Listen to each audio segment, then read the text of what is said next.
suas considerações ao Marx, elogiosa, mas ele acha que tem que ser superado também.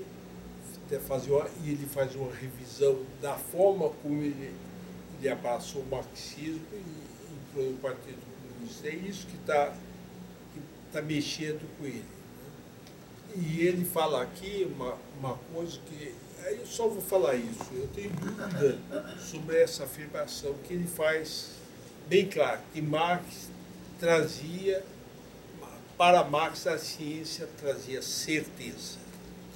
E isso o incomoda muito. O incomoda muito e ele vai falar mais adiante que o que ele, na escola de Frankfurt, eu já vou adiantar para não ter que falar, senão vai esgotar o tempo, ele vai falar que na escola de Frankfurt uma crítica que se faz à razão instrumental, tem uma adjetivada à razão, mas ele vai mostrar que a razão, algo, ele vai fazer, aí tem que ler, porque veja só, ele diferencia um pouco de razão, racionalização.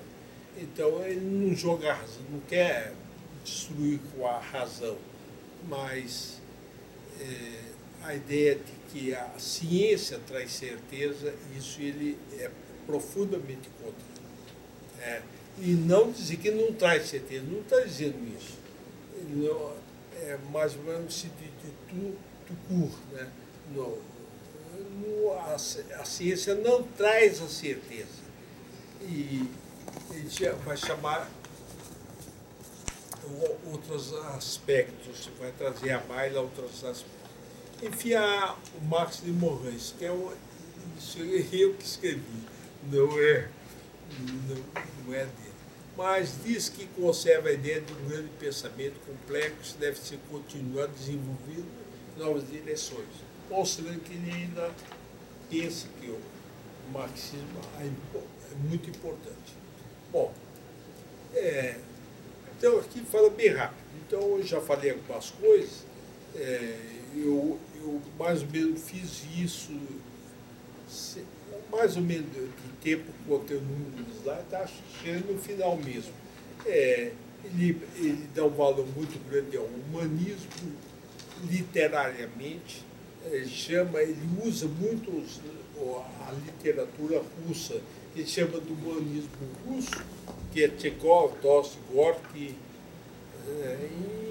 e incorpora na sua obra, e ele faz isso na sua obra, inclusive quem for dar uma vasculhada no método, nós vai se encontrar os literatos do meio, né?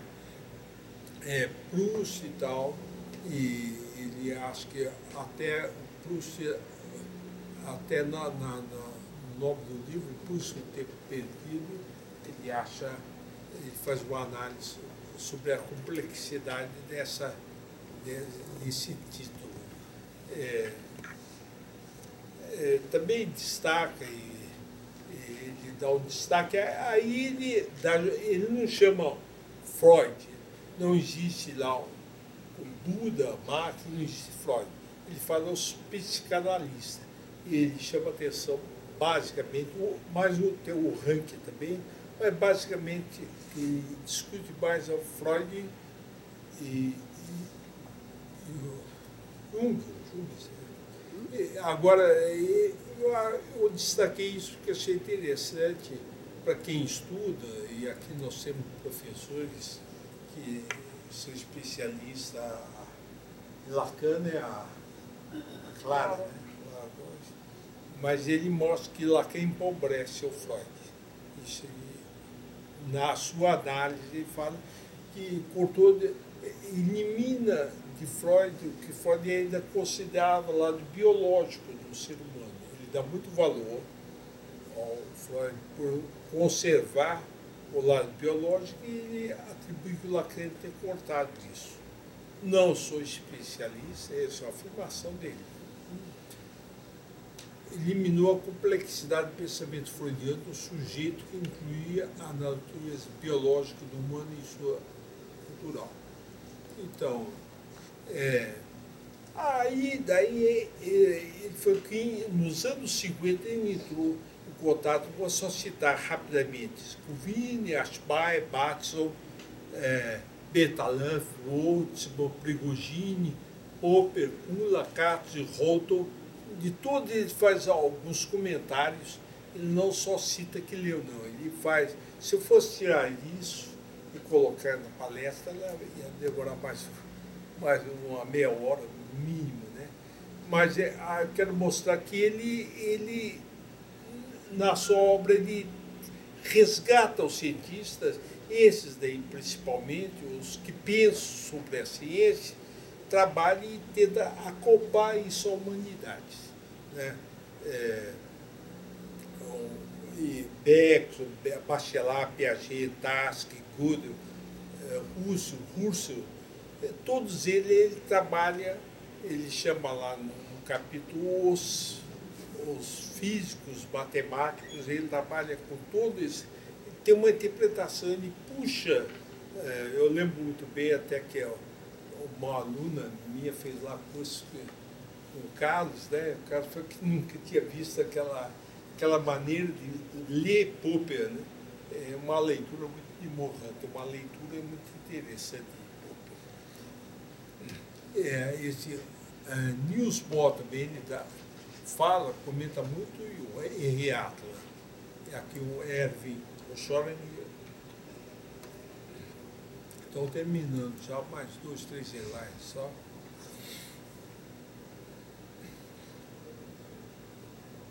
Não, vou pular isso. Lógico que ele tem, eu já falei isso, até vou pular, que ele também bebe na escola de Frankfurt, e principalmente só uma crítica à razão instrumental, né?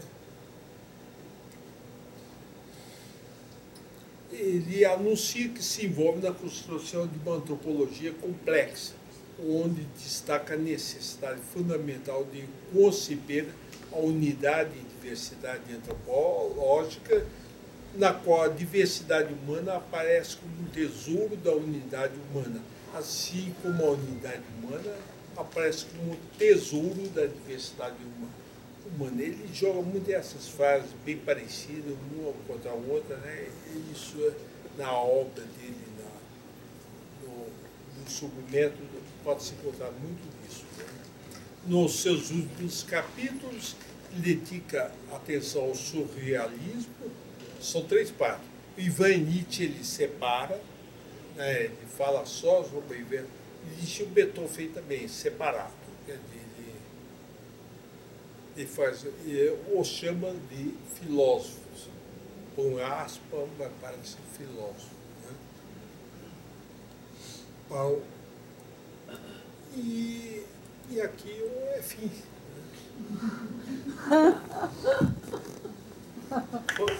Cumpri?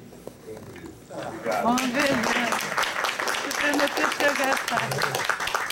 Olha, em princípio nós temos até meio-dia, faltam 10 minutos, então quem desejar fazer alguma pergunta ao professor Zé Carlos, para complementar alguma coisa, enfim, fique à vontade. Eu não tenho uma pergunta não, mestre. Eu não tenho uma pergunta, eu queria só colocar uma coisa que a gente está fazendo aí em cima, que eu acho que é interessante, é que a interdisciplinaridade, mais do que um conceito de troca de campo de conhecimento, é uma forma de raciocinar integrando os conhecimentos, que eu acho que isso o Mohan fala muito bem. Então, quando ele faz aquele panorama todo, pegando cada um desses filósofos, mostrando como eles montam o jeito dele raciocinar e dele propor novas ideias, é esse jeito integrativo que eu acho que mais definiria a interdisciplinaridade, né? Porque às vezes a gente pensa só que é conhecer um campo de conhecimento aqui, o outro, mas a forma de saber integrar isso, né? Eu só queria acrescentar que a interdisciplinaridade, tanto para o Mohan como para o outro, ela não se faz só em pensamento. Sim. Ela se faz com relação de pessoas, de confronto de ideias, de pessoas confrontando ideias. Isso é muito presente. Não apenas um pensamento. Mas E você que está fazendo Não pode fazer. Estou de costas. Thaís Quem também. mais quer? Deseja? Mais alguém?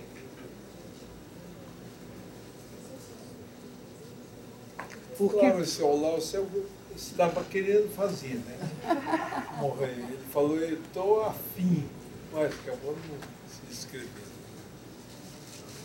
quando você fez a diferença, primeiro eu fiquei curiosa se ele não citou Jung. Não citou Jung? Citou muito Jung. Ah, Os psicanalistas, ele basicamente cita Jung, o Freud e o Rank. O Rank O Otto Rank. Mas ele aproveita para fazer uma crítica ao Lacan, mas muito isso não é muito explorado, mas uns 2 ou 3 parágrafos. Mas na parte dos cientistas que ele usa muito.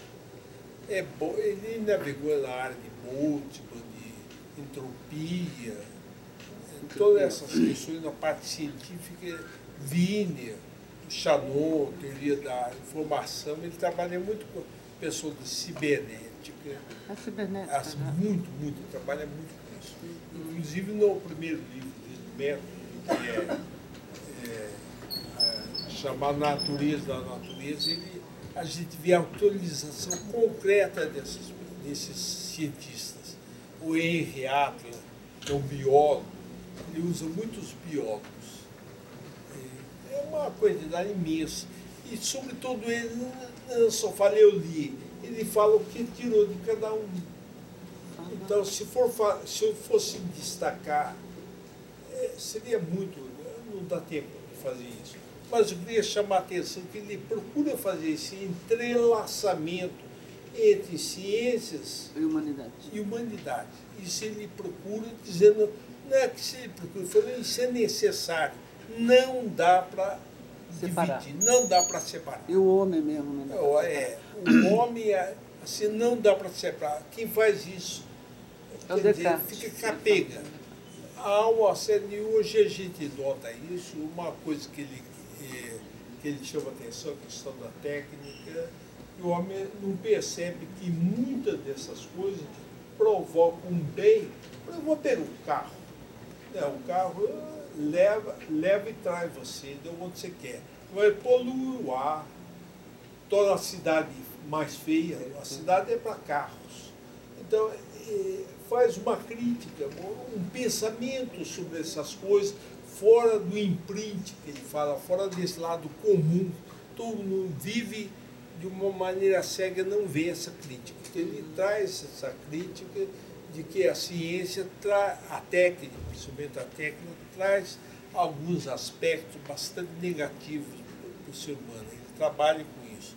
E vai beber em Heidegger. O outro autor que ele também dedica 2 partes é Heidegger. Inclusive ele tenta aliviar um pouco essa ideia do nazismo. Ele fala assim, mas não podemos condená-lo por ter algumas ideias políticas diferentes. Eu leio Heidegger, o pensamento filosófico, embora eu saiba que há uma relação também. Mas ele vai beber para fazer uma... Não, Sartre não fala. Sartre não fala? Não fala. Ele não fala em alguns autores, se for entrar. Então, eu sempre vivo procurando, será que esse cara não leu Lukács? Não, porque o Lukács tem muito a ver. Eu não fiz questão de chamar a atenção quando falei em Marx, quando falo do Lukács, de complexidade. Por isso que eu chamei a atenção lá. Mas Gramsci ele leu, né? Não leu também Gramsci. Também não leu. Não leu Gramsci, não leu Lukács. Zé Carlos... E me espanta um pouquinho, me espanta. Eu não conheço a obra de Morin, que é 40 livros. Eu conheço vários livros, conheço o método. No método tem uma citação do Marx, que é exatamente essa do manuscrito que eu falei aqui. Não há trabalho com Marx, mas é evidente que tem alguns marxistas que ele dá valor, mas se ele foi do Partido Comunista... Deixa eu falar uma coisinha importante dele, que não está na bibliografia. Veja só, ele não é um acadêmico. O que eu entendo por um acadêmico? Um professor da universidade, o conhecimento dele podia estar numa pós-graduação, ele não é. Ele nunca foi acadêmico. Ele fez, é lógico, ele fez universidade, advogado, vocês vão ler aí uma certa coisa, mas ele não trabalhou na academia. Há um problema sério com isso, porque o próprio livro, o livro dele, a gente vai olhar, dar uma olhada nisso, que podia ser academicamente, a gente está aqui na academia, podia ser melhorado. Mas ele não tem aquele protocolo, aquela maneira do acadêmico trabalhar. E isso causa algum problema, até ao contrário, não é bem contrário que o mestre disse, mas até de meus alunos, alguns que foram prestar concurso, ou foram desenvolver, montei uma banca para uma aluna de professores, ninguém conhecia Morin. Quer dizer, sabia que era Morin, sabia que eu pensava, esse pensador, mas nunca leram Morin. Coloquei seis pessoas numa banca e nenhuma delas conhecia. Confessaram isso. Confessaram. Então eu tenho a impressão que o Morin é um pensador, deve ser resgatado, assim como brasileiros, né? Tem nosso Álvaro Vieira Pinto, que o Darcy Ribeiro é resgatado, está sendo resgatado. O Vieira Pinto, que você conhece, fez o meu curso, né? É um cara também, tem esses esquecimentos desses grandes pensadores que são mais ou menos, né, alijados do meio da academia. Certamente, um cara como, por exemplo, eu fui nessa banca, eu lembro que um dos professores teve a ousadia de falar, bom, em vez de usar Morin, podia usar Bourdieu. Quer dizer, Bourdieu é o cara da academia. É o cara da moda. Eu sei, é o cara da academia, o cara, né, um professor de uma pós-graduação, forma professor. Olha, o Cândido... Eu cheguei a falar esse dia, mas por que o Bourdieu? Não podemos trabalhar com outro pensador, nós temos que fazer uma reflexão crítica sobre essa produção de conhecimento. E ele realiza uma produção de conhecimento. Nosso papel é um dever de lê-lo. E se for que criticá-lo, é isso, que tudo que ele quer, critique-o. Mas uma pessoa que tem 50 livros, tem essa projeção, não pode ser abandonado. Olha, o Cândido Mendes trouxe Morin várias vezes aqui ao vezes. Brasil. Ele Várias vezes. Ele é muito amigo do Morin. Muito amigo sabe? do Eu Morin. acho que a ignorância brasileira. Entre os franceses, ele é muito respeitado. Sim, sim. E eu fiquei muito curiosa agora. Dele, eu acho que uma certa... Eu estou procurando um texto aqui, mas encontrei alguma coisa, um certo embate dele com o Bourdieu. Parece que tem isso.